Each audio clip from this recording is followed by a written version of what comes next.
Captain's Log, Supplemental. My chief engineer brought another slew of maintenance requests my way. This ship is really falling apart. The crew has some serious concerns about our ability to finish our mission and make it back to Starbase 1 in a piece. In an effort to limit panic, we've come up with a new code word for drastic measures taken by my engineers to mask the general awareness. Reverse the polarity. It can be applied to almost any situation, and it sounds innocuous enough to avoid undue anxiety.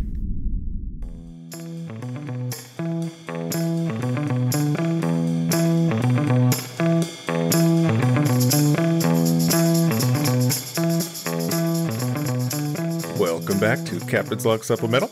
As always, I am joined by Standord. Hello. And Rob. Hello. We are a Star Trek rewatch podcast. We are going episode by episode through the entire series of Star Trek, all the shows chronologically.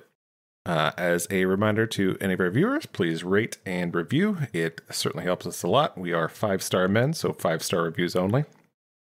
Just put that out there. 5 stars. Also, go ahead. No, I apologize for interrupting your flow, by all means. No, I interrupted my own flow. Okay. My brain had to boot in there. But I was going to say, please do also let all your other fellow Star Trek fans know about us. That it will help us out immensely as well. Now, what were you going to say? Oh, nothing important. I was just going to try to break the silence there. All right. So today's episode is the 7th, which is also the 7th episode. That makes me mad for some reason. It's not fair. It's not fair for me to be mad, but I'm like, really? The 7th is the 7th? Come on, Star Trek. What are we doing here? It makes me wonder, do you think the writers plot out an entire season ahead of time? I would think so. They probably put out a good number of episodes ahead of time because they're on a pretty tight shooting schedule. Yeah, they would have to. So yes, we begin with T'Pol reading a Vulcan book, which that is some writing that was in that book. I don't know if I've seen Vulcan writing before. I was not aware that it went up and down. Yes, very Japanese. Japanese, yeah. Yeah.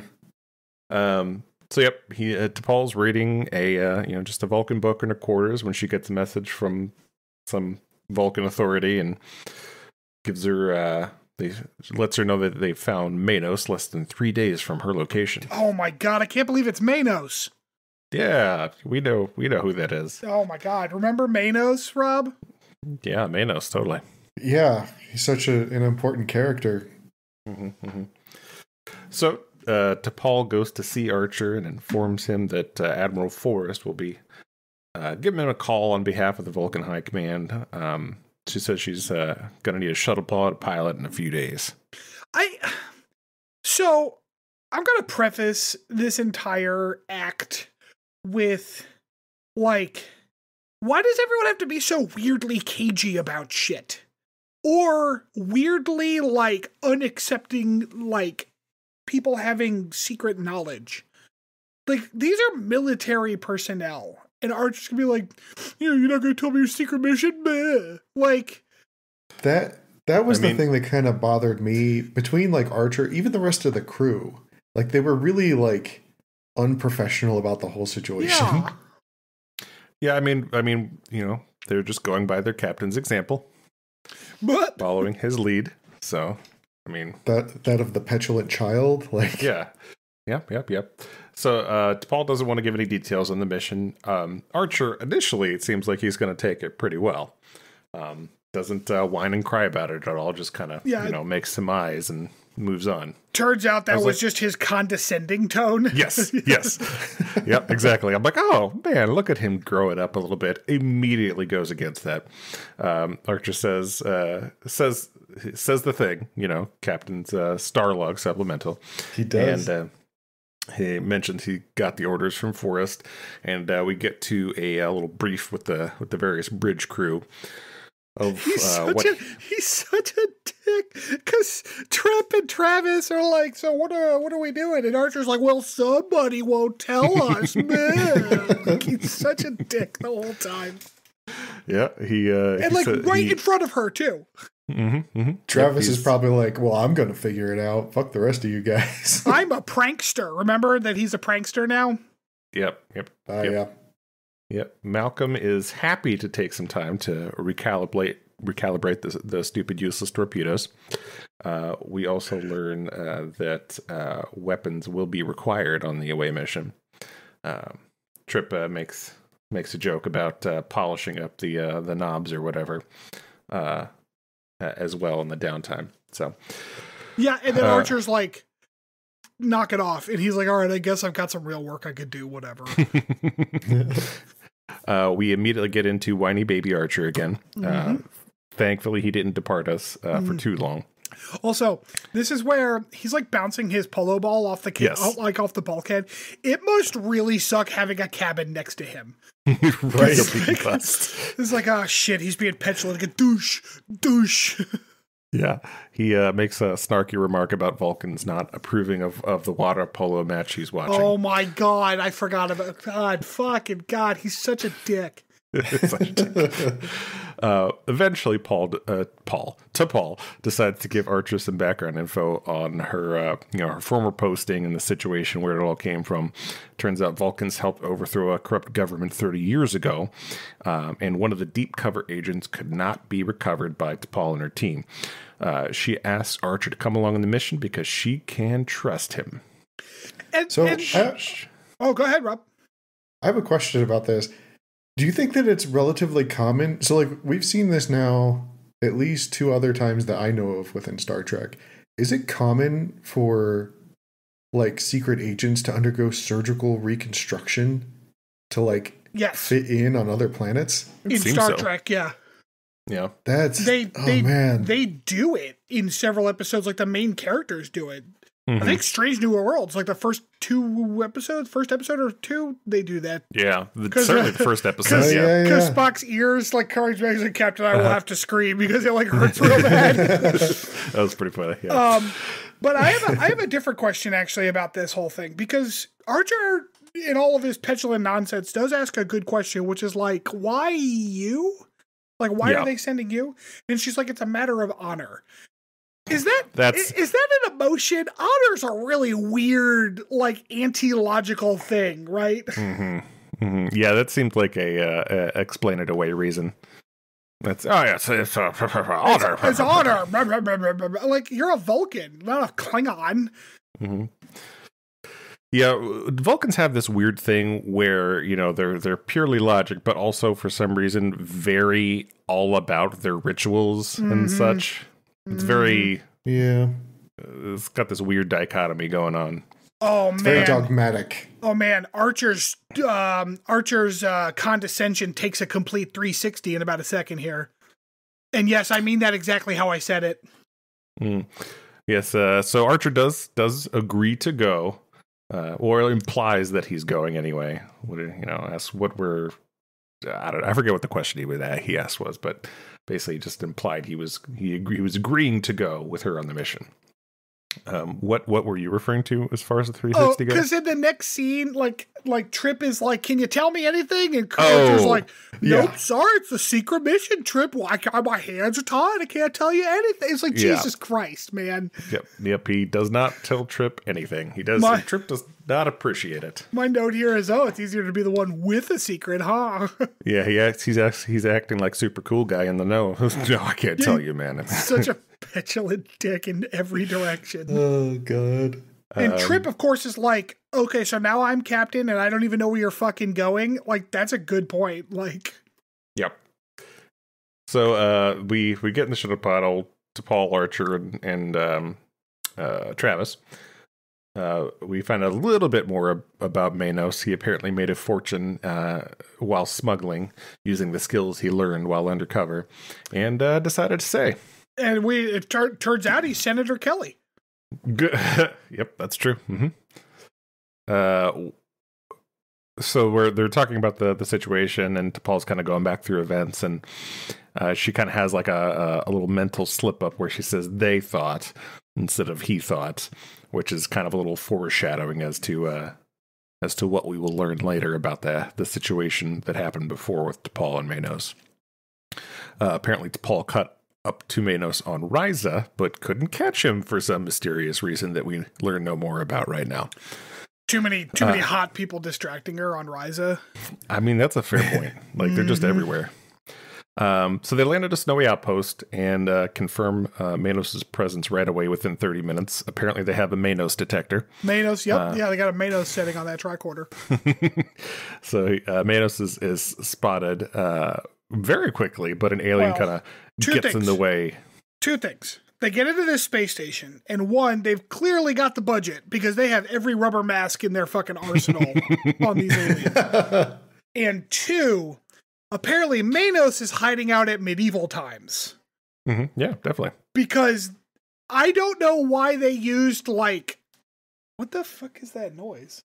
I don't know. The Alexa in the kitchen decided to just start playing some fucking music because Jeff Bezos hates me. Jeffrey Bezos.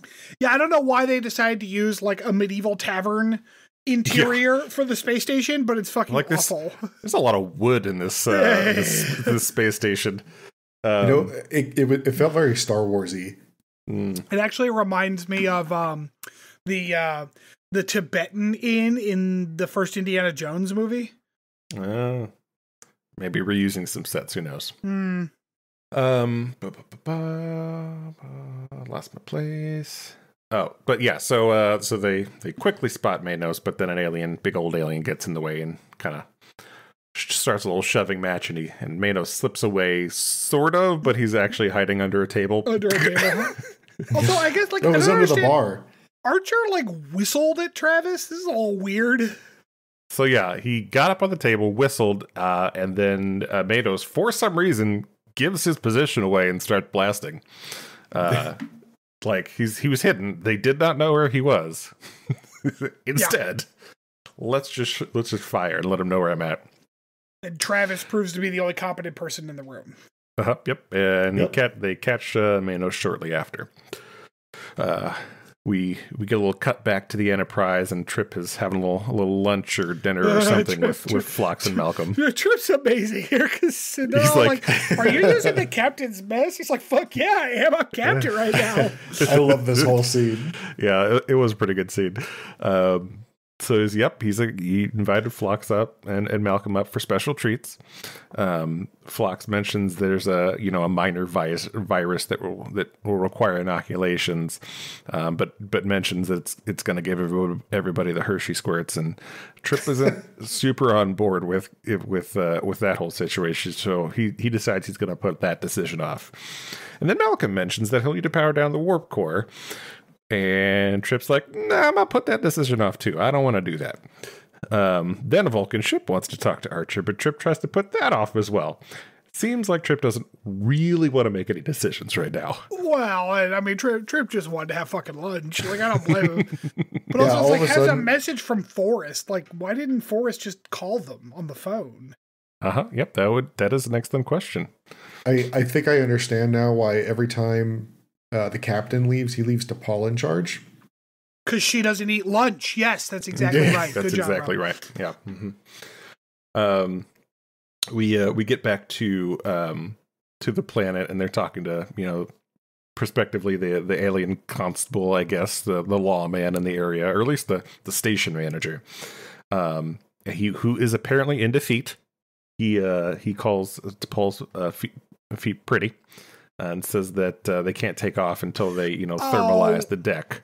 He didn't. That wasn't kink adjacent, though. He was just being snarky because he's like, if you want to keep your feet, you don't want to go out on the acid deck. Which he's like that. I don't know. He said pretty little feet. My headcanon is he's a foot guy. Jesus. Okay. So anyway, this is the manufactured reason they can't take off right away. I like how they're like, do you have a cell we can lock them in? And it's like, can you all just not hold on to them for 4 hours? Like, it's not that long. Go get lunch and watch the duel and the joust in medieval times, and then by the grab time yourself you're done, a turkey shank. Or yeah. There's no forks because they didn't have forks back then, but you can get a Pepsi. So yeah. So this is when we get to hear Manos' side of the story about his disinterest in being rehabilitated. Says he just did what he was trained to do. Says he never smuggled. That's a lie. He just worked with smugglers. I was like, that's worked with smugglers. That's some fine ass hairs you're splitting there. He was smuggler adjacent. And he's putting food on the table for his family by hauling spent warp injector casings. They were killing him, by the way. They were killing him. Shows the team a hologram of his family. So, we're all on board with Team Manos right now. And this is, of course, pre-Senator Kelly turning into the liquid monster, so... Which, oh my God, by the way... He's still very solid. This... I'll get to it at the end of the episode. Never mind. We'll get there. Shit. He says he's guilty. He admits he's guilty of fleeing, but not of smuggling, and doesn't want to go to prison for it. So it's at this point that DePaul is kind of having an internal struggle with herself and her memories. We start seeing all these flashbacks. DePaul kind of snaps and grabs some seatbelts. Seatbelts, yeah, acid-proof seatbelts. Yep, acid-proof seatbelts, which work splendidly. She can walk, on the acid platform. Doesn't even need to cover her whole foot, just like some straps, and she's good to go. Just a little strappy strap. We're all good. There's literally several centimeters deep of acid, but these little 2 millimeter straps are going to be good to go. But turns out, oops, all injector casings. Injector cases, the worst cereal. It's really bad for you. But yeah, she doesn't find any, contraband on the ship. No biotoxins or whatever it was. That he was said to have been smuggling. Also, she probably shouldn't hang out too long on that ship based off of what they were talking about before. We go ahead. No, I was laughing. Yeah, because they're like, she goes onto the ship and opens those pirate chests of pirate chests of injector casings. Of injector and then casings. just stays there for a minute. Just stays there, just really soaking in whatever the fuck radiation they're emitting. Not for nothing here, but opening a couple of the containers doesn't really prove that he wasn't smuggling anything. No, because smugglers only use the pirate chest-shaped containers. The other containers are obviously fine. There's no history of smugglers ever using secret compartments on their ships. That is not a thing that happens. Okay. No. And every container that they use is either labeled or pirate chest-shaped. Exactly. We get back to the Enterprise, and Trip gets to pretend to be Archer. I actually have a deep and philosophical question about this entire scene. Go ahead. Why did it happen? There is exactly zero reason besides comedic relief. Why did Forrest send the Vulcan captain with a message that was about the polo game? I do not understand. This is classic Star Trek B plot comedic relief. That is all it is. It has to be that they missed a scene somewhere. That they filmed a scene about something where the Vulcans were gonna I don't know. I cannot for the life of me figure out why this scene existed. Filler? And it's really stupid because the Vulcan's Cal beat Standord. And it's do the Vulcans not know how to Google shit? He doesn't have to act like he doesn't know what they're talking about, like it's some kind of secret code. Yeah. Well, they made the Vulcans give you a score of a game. Oh my God, I did not understand the purpose of that at all. Yeah. So after that useless scene, we go back to the planet. Archer chastises DePaul for her recklessness, which, oh boy, opposite day right there. He's like, it's going to take we're going to have to do a long decon with you later. And I was like, nah. That doesn't feel great. But then later he brings it back up and I'm like, oh, it felt even worse there. We're all going to be sexually rubbing glitter over each other for no reason. Definitely on each other's ears. Mm-hmm. So Archer, in his infinite wisdom as captain, after observing her snapping after her previous conversation with Manos, decides to grant her request to have a private conversation with him.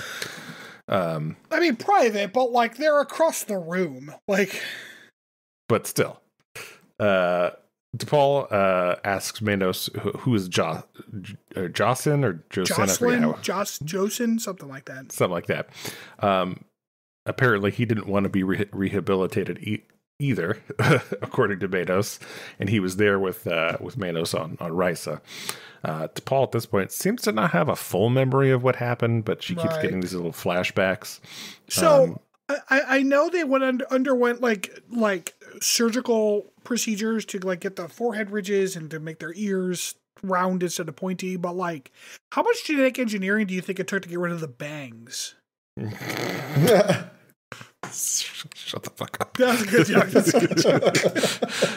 Because like every other Vulcan we've ever seen, including in this episode, they've all got those fucking Vulcan bangs. But like Senator Kelly and Josephine or whatever his name was, there's no bangs. No bangs. No bangs. So DePaul kind of admits to herself and Manos that she did kill Jocelyn, whatever it was.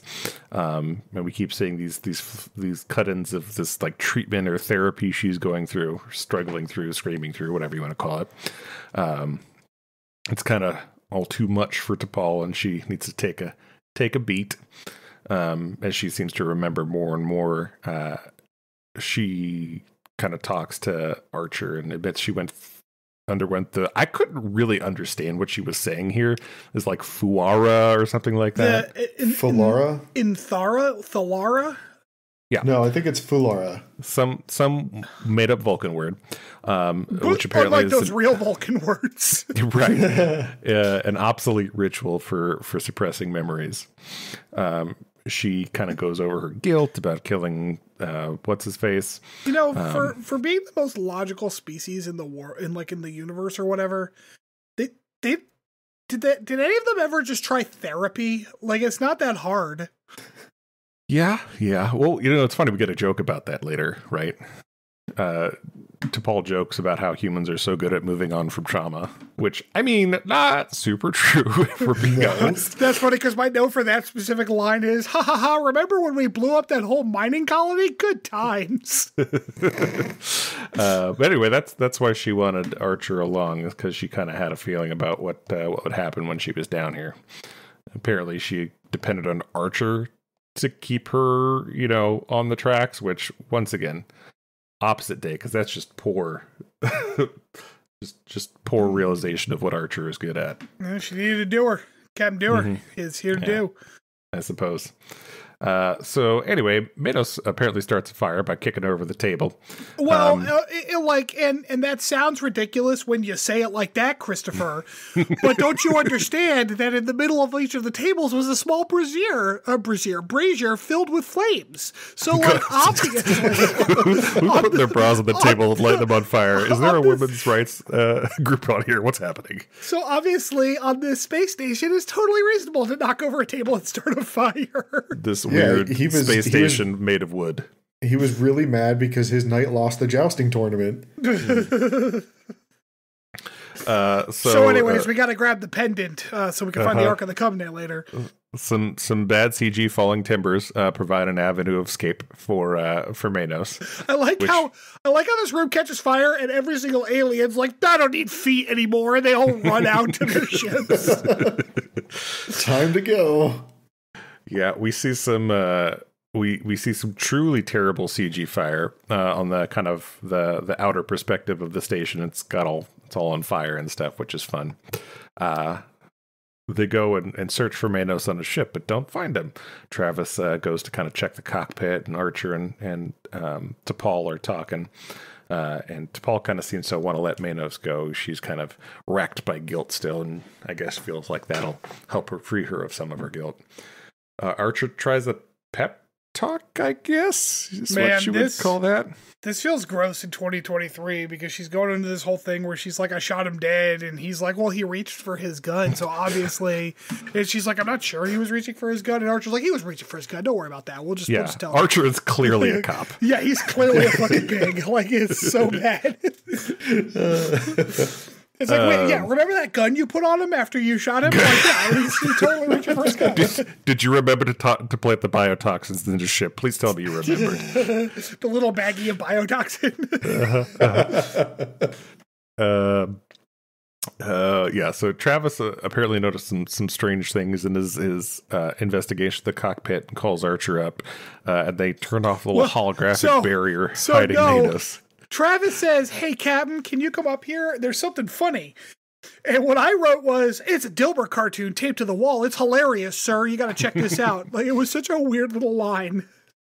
Also, what's up with Archer just pressing the buttons like a psychopath? Like, you have no idea what these things are going to do. No. He's just like, yeah, I'm a president. He's Captain Doer. Yeah, I think we know the answer to that question. You know what button pushing is? It's doing. Yeah. Can't do if you're not doing. I mean. Yeah. Pushing is a do. Mm-hmm. That's right. So Manos takes T'Pol hostage quickly and tells Archer and Travis to get in the locker. Manos, for some reason, makes T'Pol lock the locker. He doesn't just go ahead and do that himself, which gives Archer the opportunity to bash T'Pol right in the face with the door. Yeah, so that was actually a pretty clever little move. I like that. And they quickly grab their guns and get Manos to surrender, or maybe not. No. They don't each grab their guns. You get one in each hand, Archer here. Yeah, he shoots twice, and Manos like, knock it off, and then he throws one. He gets T'Pol behind him and then chucks a pistol to Travis. Because he's like, get behind me, I guess, you damsel, whatever. I don't know why T'Pol didn't get the gun. No. Only miniguns. Shut up. So Manos slips out a little secret hatch in the floor. And we get a little rehash of T'Pol's troubled memory, where and this time it's Manos instead of Jocelyn.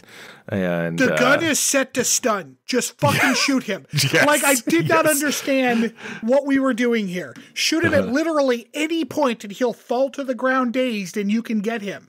As I say, except, this time it's a stun, which is a fucking cop-out. Like, this whole end of the episode is a cop out. I've got so many. I'm gonna fix it. Hold on. When you're done. When we're done. Yeah, the whole end of the episode is a cop out. One, starting from this scene, because I think the general plot of the episode is a good one. I think it's interesting. Yeah. And then they just go ahead and ruin it with the ending. Like, as you said, right. The phaser is set to stun. 2, when they complete the mission and give the prisoner transfer, they mention they find these biotoxins. It's he's a bad guy. Turns out we can disregard all the other psychological effects of. They found his fucking sports drinks, and that means that everything's fine. Everything is totally okay. That you killed that guy before is totally fine. Right after the God, what a crap solution, or right after the sports drinks, I wrote, God, what a crap resolution. It's shitty. Okay. It's like, let me fix it. Let me fix it. All right. Here's Act 4. Here's Act 4 in the Stanford Fixes Star Trek segment. All right. All right. Go ahead. Act 4. Okay. T'Pol and Archer are having their little discussion over whether or not she should have shot, but still in the bar. Okay. Manos gets one over on Travis and runs out of the bar. And they had that whole discussion about like whether or not she should have shot. She's feeling icky about it. So she goes out into the bar, and Manos is just running for a ship, okay? She knows there's no casings on the ship, or she's only seen the casings on the ship. He runs for the ship, okay? She hesitates on the shot not because she's worried about killing him, which is what that kind of flashback insinuated, but that she's wondering maybe she should just let him get away.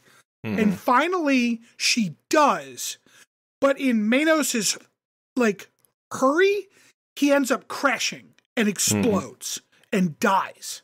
Nice. And the wreckage gets inspected at the very end, and Archer gives her the report that, we got some readings that could be biotoxins, but they're not conclusive. And it's that level of, why would he run if he was innocent? But also, maybe he did want to run if he was innocent because he just didn't want to be captured.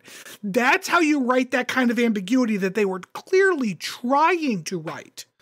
I don't even think they were trying to write ambiguity. Up at the end. I think they wanted to make you feel like, yep, nope, T'Pol's a super good guy. The other guy was a bad guy. Here's the nice little bow we tied that up in. Here you go. Fucking awful. Man, yeah, they want to because I avoid agree. Right up until the moment they found the sports drinks, it was like, all right, this is actually pretty not bad.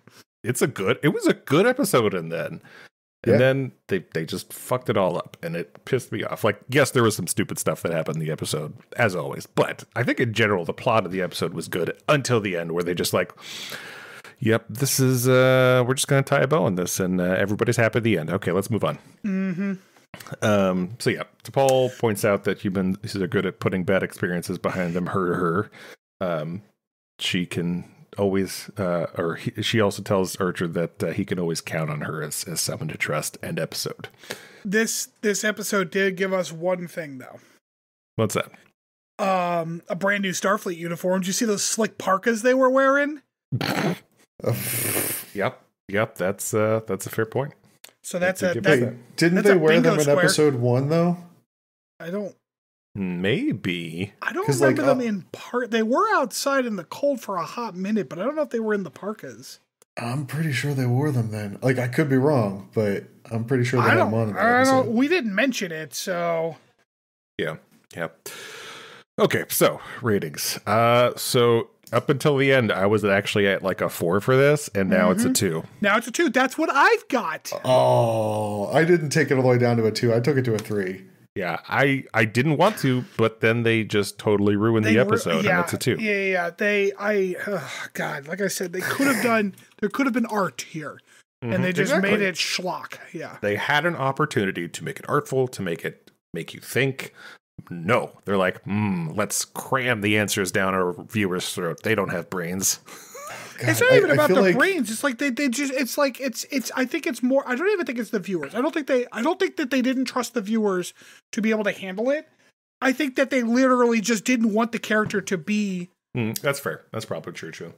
Like, it's a real shame too, because they've tried to do this with other characters, right? Like, give them defining flaws, like Hoshi's imposter syndrome. Like, this could have been the thing for T'Pol, and it's very interesting. There's a cool backstory to it. It's got a little bit of Vulcan lore. Like, this could have been really cool. Yeah. Yeah. It could have been a very good episode, but they fucked it up. All right, so 2 for me, 2 for Stanford. Rob, are you a 3 then? Yeah, I'm still at 3. Okay. Goddamn bleeding heart. All right. Well, when we get back, we will go into our deep dive. See you in a moment.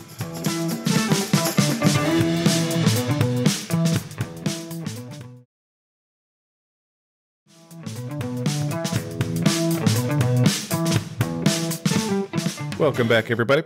Okay, so for today's deep dive, I wanted to take a look at, fixing Undercover. That shit episode again?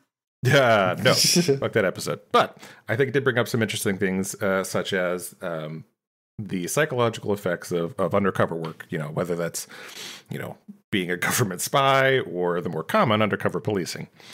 It didn't go well for Al Bundy. Yeah, I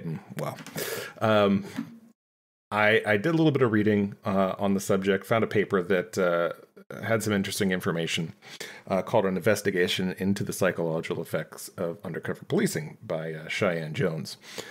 So I just kind of want to go through some of the highlights of this article, kind of read them to you, because I think it was very interesting. Obviously, evidence has demonstrated over the years that undercover operations lead to the risks of negative psychological effects for the officers or agents involved. Undercover police operations have existed for centuries, of course, with early evidence of spies and informants dating back to early Rome. However, they rose to popularity in the mid to late 1900s. A lot of this was due to the success of ABSCAM, a large federal Bureau of Investigation's undercover operation.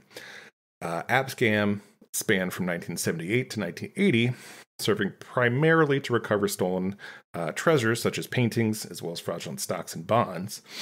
The success of the operation was incredible, resulting in the arrests and convictions of 19 people, including 6 United States congressmen and 1 senator. Oh, shit. Yeah. As a result, this operation also had an impact in winning the favor of the judicial system in the United States, due largely to the extent of the success in removing corrupt individuals from places of power. However, other sources indicate that it was abscam operations that diminished public trust due to the excessive and seemingly unlimited scope of the operation. So, I think a lot of that makes sense.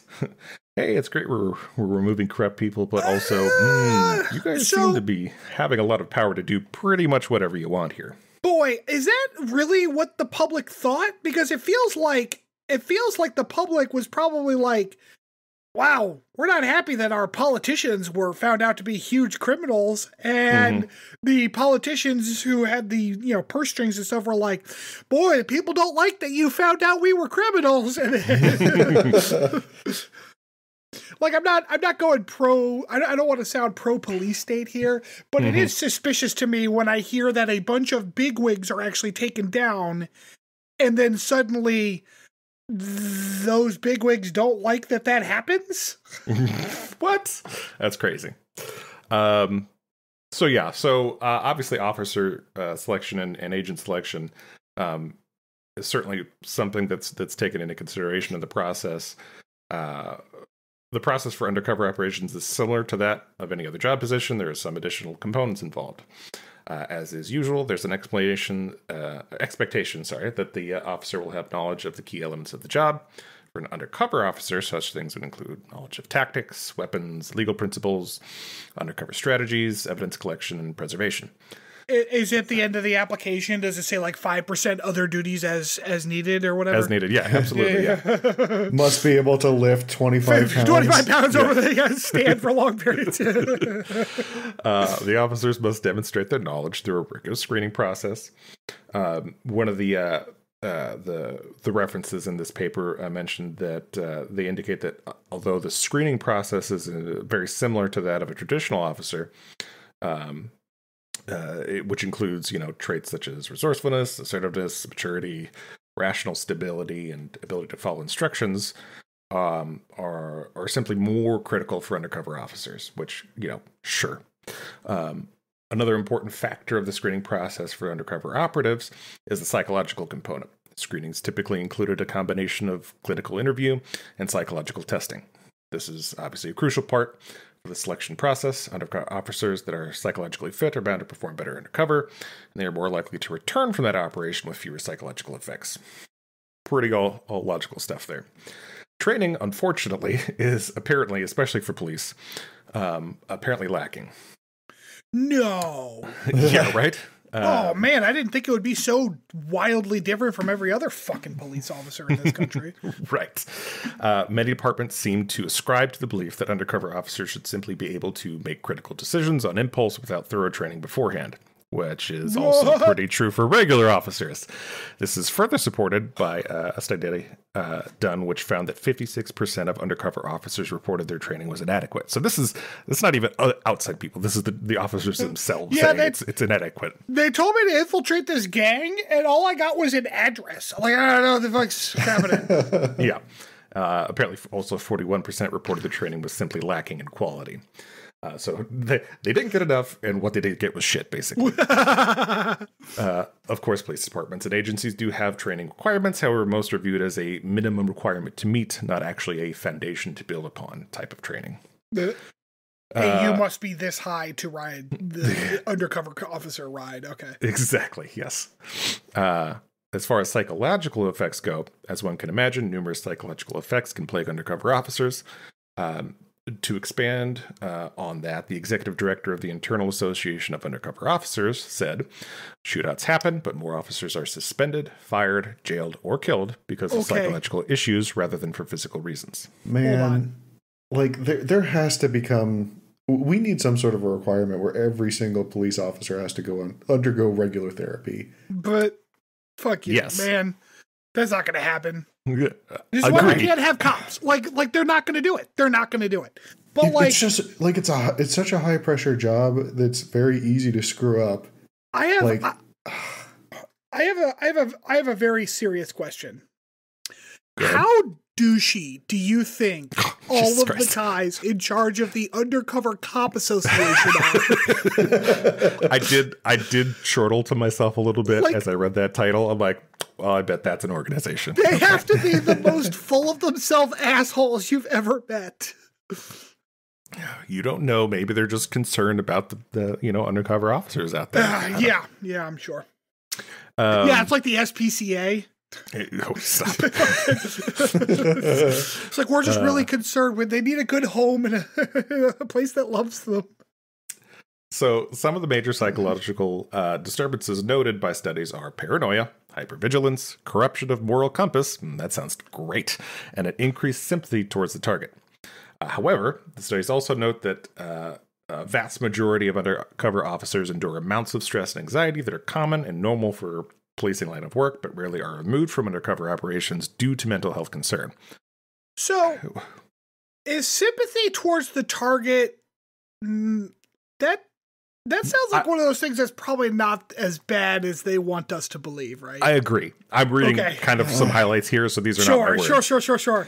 I think like, they're worried that it's going to affect their ability to carry out their duties, not so much it's going to change the way that they view them in an interpersonal relationship. But right. I don't know that I agree with your rather rose-tinted view of that sentence. I think that they are honestly concerned that the officers are going into these organizations and not even like, I'm assuming, and this is just me being cynical, I'm assuming that 95% of undercover work has nothing to do with murder, right? It's probably drugs and prostitution. Yeah. That is actually, it was noted in the paper in another section. That is the more common today is drug busts and sex worker not sex worker, but you know what I'm talking about, sex crime. Right, which and I'm sure there are sex trafficking involved, but I'm also very certain that it's probably just like innocuous prostitutes just trying to make a fucking living in a place where their trade is criminalized, Mm-hmm, So when I hear a sentence like sympathizing with the target, what I hear is, well, if our officers get too chummy with these people, they'll realize they're actually fucking people. Yeah, I don't disagree with you there. Getting back to it, though, one of the things that the multiple studies did agree on that the most common and uniform stressor in undercover policing is the fear of discovery. This fear can reasonably account for the anxiety many undercover officers feel during the operation, but can also contribute to the development of paranoia and other serious psychological conditions. The studies noted many other stressors that can also come into play while undercover. They include lack of management commitment or support. That sounds terrible. Personal problems, interagency cooperation, and development of personal relationships with targets. Here we go, getting back to the thing that kind of sucks. Two specific stressors that affected undercover officers uniquely are loss of identity and reintegration into society. Loss of identity can lead to a breakdown of personal values and beliefs, as well as create an over-identification with the target. Getting back to it once again, this loss of self can be encouraged by the isolation from undercover operations and the need to conform to the profile of the target. A study was conducted regarding a possible link between undercover operations and dissociative identity disorder. The study concluded predispositions to dissociative experiences, private mental rehearsals of having a false persona, leading to a fabricated identity that experiences some constraint from being expressed openly. These appear to make it more likely that an alter identity will surface in an undercover agent. Which, wow. Yeah, Philip K. Dick predicted that shit back in Scanner Darkly. I wonder how prevalent DID is with like the acting community. That's an interesting question. Obviously, we're not going to answer it, but like it's a great question. Well, and I'm curious too, like. Because when I hear things like people in these kinds of jobs ended up with a serious psychological condition akin to, if not actually DID, my question becomes, usually, especially when it comes to like deep psychological conditions like that, is like, is it possible that they were already predisposed to it and somehow being predisposed gave them a the right selective tools bias? To be in this? Right, Yeah. exactly. And I would be very curious if that was true for actors as well. Yeah, that's fair. That's a fair question. Apparently, another study found that 17% of undercover officers reported extreme personal changes after the completion of their undercover operation. Within that 17%, however, only 12% indicated the change was negative. I was just about to ask that same question, because it's like, so you mean living your day every day like you're not a cop made some changes? I suspect they weren't all bad changes. Yeah. Oh, God. Apparently, a guy named Charlie Fuller developed the duck theory to explain the loss of identity and the challenges relating to undercover operations. The theory is defined as follows. They want you to dress like a duck, talk like a duck, act like a duck, deal with ducks. And it's very easy, if you're not careful, to become a duck. It's an erosion of who you really were to begin with. No one really tells officers that's what's going to happen. See, but here's the thing, too. This is... Oh, go ahead. That is an unfair...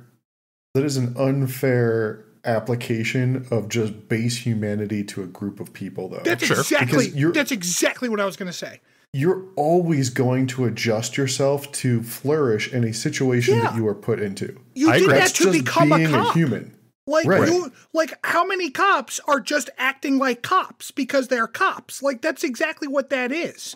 You know, how many times have the three of us adjusted to become gamers, you know? Like, It's just how a group of people work. That's such, I don't know.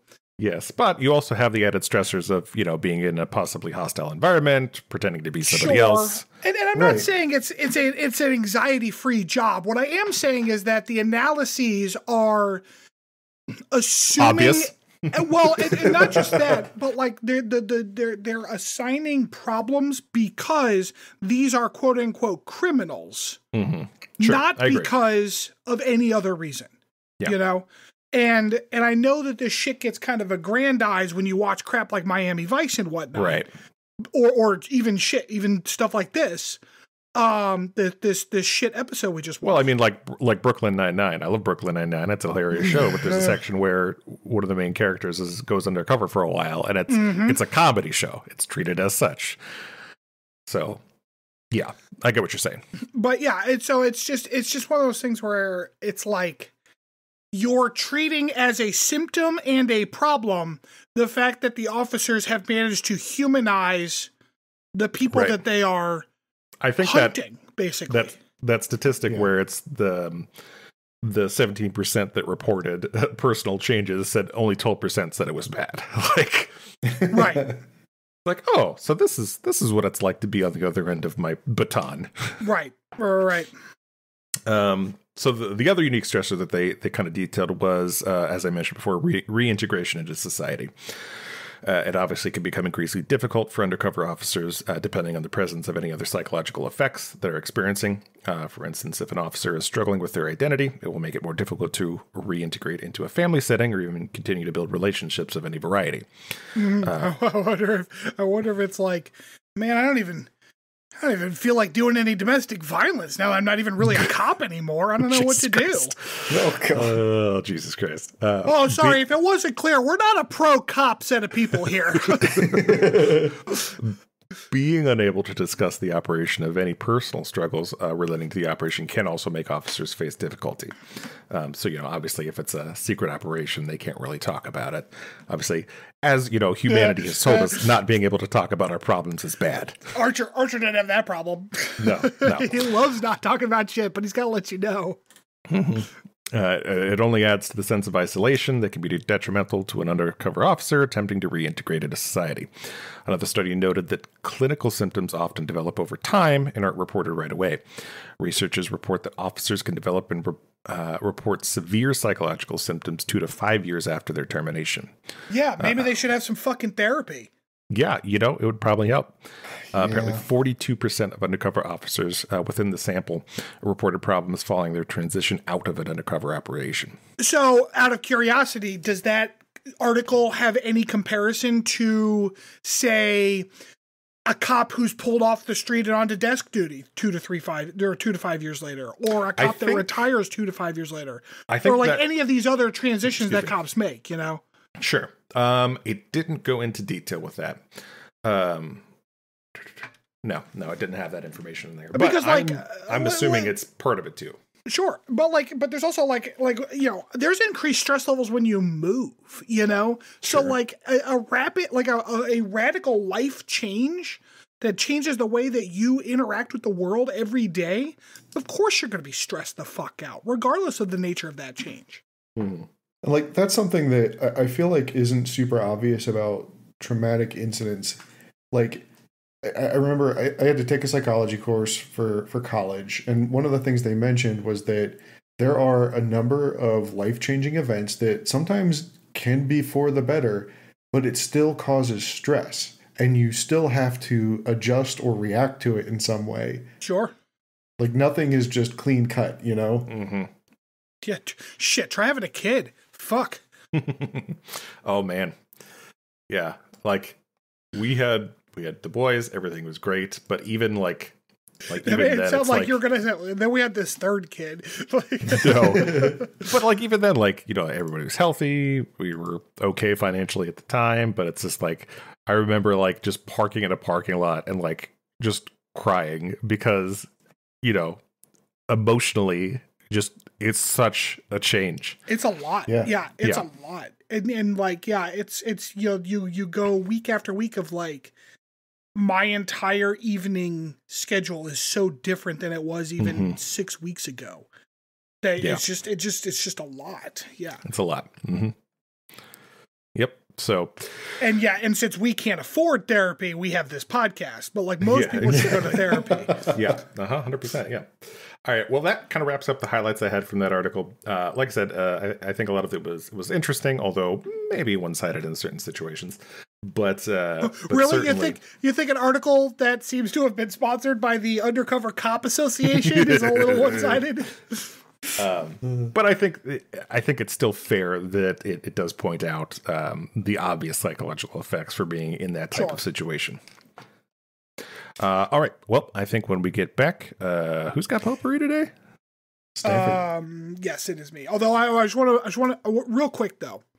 One of the things that doesn't get mentioned a lot of the times, especially in studies like these, is the damage that is done to informants who don't have the benefit of, if they're found out or if their mission is done or if this, if that, they get to fall back on a cop job. Right. You know, civilian informants get fucked by police all the goddamn time. Even in the military, look at what happened in Afghanistan. Yes, and that's where I was going next, is like, and that happens as well internationally when we talk about like military informants. Right. You know, we screwed so many informants who were told, you get to come to America, and then we're like, well, or not, never mind. And yeah, and so so as much as this article talks about the impact on like undercover cops at their little douche bro academy, like imagine being in exactly the same psychological situations of being afraid to be found out, feeling like you're unsafe every day because of the people you're around. But then at the end of the day, you don't have that safety net. Yeah. You know, you don't have that pension. You don't have the understanding that if something does happen, your family might get taken care of or whatever. Like, yep. Even worse. Yep. So, all right, now we'll take a break. Yeah. Yeah. On that lovely note, we will catch you all on the other side of the break.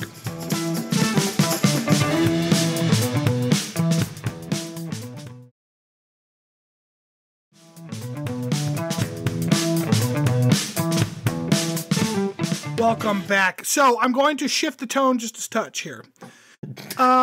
Please do. Looking at our schedule, this episode is going to release the Monday of December the 19th. Okay. The three of us were raised waspy, you know, white Anglo-Saxon Protestants. What's I don't the think young. I don't think any of us would describe ourselves as Christian at this point. However, all of us do fall into that kind of cultural American context of like, we celebrate the cultural concept of Christmas in that we get together with family, eat too much food, and give presents to each other. I also have the Jewish part of my family. They do Hanukkah. There's some light gift giving on Hanukkah, but mostly it's just a party where you throw money at children and then, have a good time. Hold up. Oh, you're not aware of how Hanukkah works? So, I don't know how widespread it is, but in my family's Hanukkah parties, there is a part where the children of the family perform, like they each do like their own little performance, and then you give them gelt. Gelt is just the Yiddish word for gold. So you just give them money. So like I once played a flute solo for Hanukkah. I once, when I was younger, said the Pledge of Allegiance in Latin. Little bullshit talent show kind of thing. Dance for me, monkey. Him playing the flute solo is videotaped somewhere, and I still need to get my hands on it. Oh shit, that's right. I think we need to publish that for the podcast audience. And then you make like $30-$50, which for like a 9-year-old, that's not bad for one night's work. Not too shabby. You've some uncle who's like 1,000 years old you haven't seen since since the last Hanukkah party. You're wearing whatever yarmulkes you could find from somebody's bar mitzvah, and then they just throw cash at you. It's pretty great, actually. Anyways, what I wanted to do for today's potpourri was talk about some of the Star Trek gift things, past and present, that have been in my life, but also in y'all's lives. And what I mean by this are like things that would be fun to have as a Star Trek enthusiast, not necessarily like you were given it as a gift. But I wanted to start with the very first time I remember receiving a Star Trek themed gift, which is that I guess in like 1990-ish, 91, for Christmas, I received the entire bridge playset for the Enterprise D, including all the little figurines.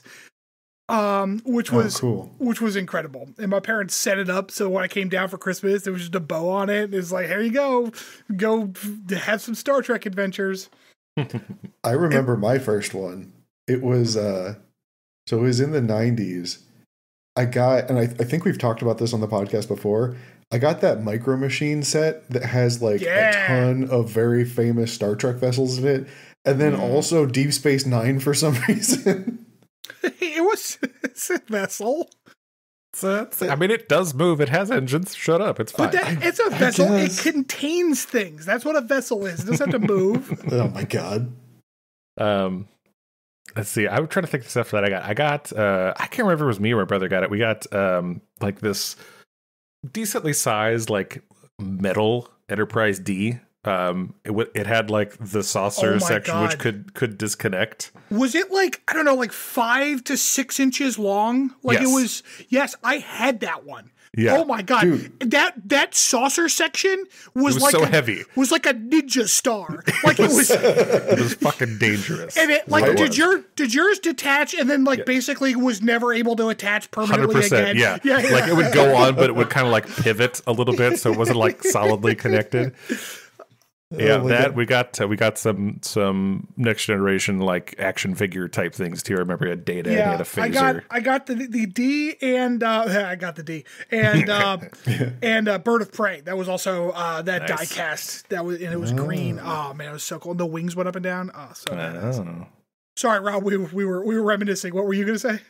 No, I was gonna say I think I remember seeing that at your house, Chris. Probably, yeah. We had it for a long time. Because, it's metal and stuff, so it did not break. I mean, all the paint chipped off of it pretty well. But. Yeah. I had that, like, metal, like, gray underneath because it had, like, that kind of whitish paint on it. Yeah. Yep. Oh, man, what a great toy. Back in my day, they built toys to last. The Enterprise playset had a transporter room which was like you put like Worf or whatever in the transporter tube thing. And Worf was in like a Klingon uniform for some reason. He had this bathrobe. It was weird.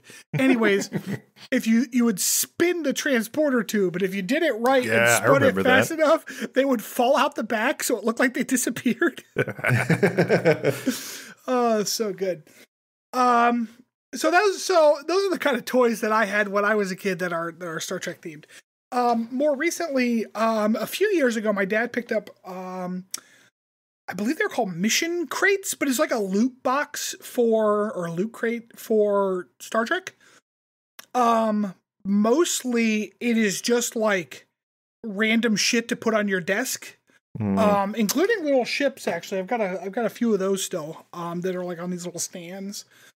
I forgot another thing that I had as a kid that I bought, but also I think I'm sure got booster pack stuff of was the Star Trek trading card game.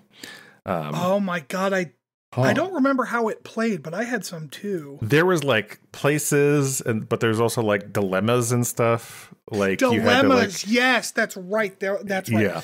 Yeah, because it was different than the Star Wars trading card game. Exactly, yeah. Yeah, there was like dilemmas you had to like navigate through, and I don't know if we ever played more than a few times, but we just like collecting the cards because you have all the characters and everything we like. Yeah. You know what else I got introduced to over at the Emmerich household? Star Trek video games. What Star Trek video game? I think it was one. Your brother was playing it. It was, which one was it? It was one of I think it was like a point and click adventure that took place in the Next Generation. I can't remember what it was called though. I remember playing a point and click that was like Toss, because the red shirt always died on the I can't remember what it was called though. But yeah, there probably was a Next Generation point and click too. I remember the two of us used to play Star Trek Armada a lot. Yes, we did play Armada. Star Trek Armada a lot. I had too. I think that might have been the first actual Star Trek video game I had was Armada. And then I had Birth of the Federation. No, I think I had Birth of the Federation first. The other one I played a lot of was Starfleet Academy. That was a lot of fun. Which one? I don't think I ever played Starfleet Academy. You start in a tiny ship, and then you get into bigger ships, and then you get a fleet of ships. It's a whole thing. You know what it reminds me of now is, what's the game? They just came out with the second one where, like, you're a medieval fighter and you can recruit armies and stuff. Oh, something war bands. I was thinking, Mountain Blade? Mountain Blade is the one I was thinking. Yep. Yeah, okay. Yeah, the first expansion to the original was war bands. That's what I was thinking of. Yeah, it's kind of like that, I guess. I never really played it. I had a buddy who played it, but it didn't. I don't know. It was all right. It didn't look. It looked too like actiony, like in a shooting ships kind of way for me. Anyways, as I was saying, the loot crate came with these badass fucking T-shirts, and I still wear them today. Like that was the only thing of those crates that was worth anything. My dad got me them for like 3 months. He's like, "Here, I got you this for Christmas." I'm like, "Thanks, dude." I'm like, "Here's a bunch of useless crap I don't have room for on my desk for, and a badass T-shirt." Yeah. Star Trek T-shirts, always a hot gift. I got my mother and stepfather. Well, really, my mother. My stepfather doesn't really drink much. I got my stepfather. My mother a collection of like Star Trek inspired wines. What? Yeah. I got like this. It was like a set of like 5 or 6 wines that were all like I think one of them was called Romulan Ale. Like they were different colors and they were like that's fun. They were fun. Mom never actually drank any of them, so I don't know their quality because she's like, I just want to keep them in the bottles. I'm like, all right. I think you can safely assume the quality was bad. It was not cheap, so maybe not. Like, it's easy to put a bottle together. Like the wine itself is probably pretty good. But I did not actually taste it, so I do not know the quality of that particular item. All right, so break into her house, steal them, and then we can do a live on-air taste testing. Yeah. Holy shit, yeah. Oh, man. So if you're looking to get a gift for the Star Trek lover in your life, T-shirts, mugs, those kinds of things are always great. Yep. Or just an entire Enterprise D action playset. Yeah, my father-in-law has got a I don't know if he got it for a gift or bought it for himself, but he has like a big like ship collection. It was was like a big old box that came with like at least half a dozen like model ships. It was pretty cool. You know what's interesting now that I think about it? Did Lego ever do a Star Trek collab? I don't think so. They've done lots of Star Wars. Yeah, and I know Erector Set did a Star Trek collab because I had an Erector Set Enterprise D back in the day. Okay, all right, let's be adults here. So have you met Chris? I know. Hey! I am an adult. Shut up. Yeah, I typed in Lego Star Trek and it came up with a bunch of Star Wars stuff. So I'm gonna go say no. Interesting. I wonder why. I bet there's probably some shit reason behind that. Oh! See if there's some Mega Blocks. There's oh my Mega God, Blocks. Fuck. Yes. There's Star Trek That's Mega why. Blocks. Oh God, Mega Blocks is just the GoBots of fucking Lego. Lego. So bad. Oh man. Oh, that's funny. All right, that was just a quick lighthearted thing. Next week we will release the episode on Christmas Day. For those of you who do and do not celebrate that particular day, we record these ahead of time and I schedule them to release, so we have no reason to not release on Christmas Day.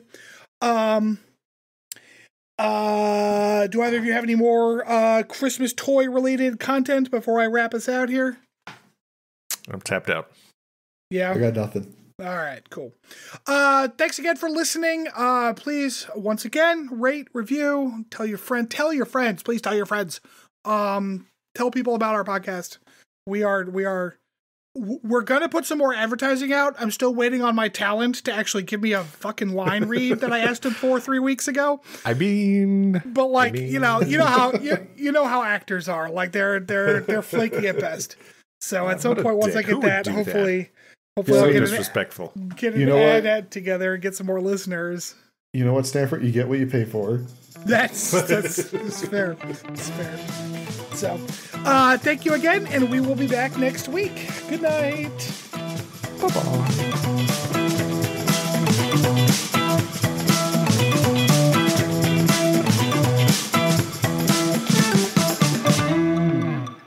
Thanks for listening to Captain's Log Supplemental. You can follow us on Twitter at PodCLS or send us hate mail at podcls3@gmail.com.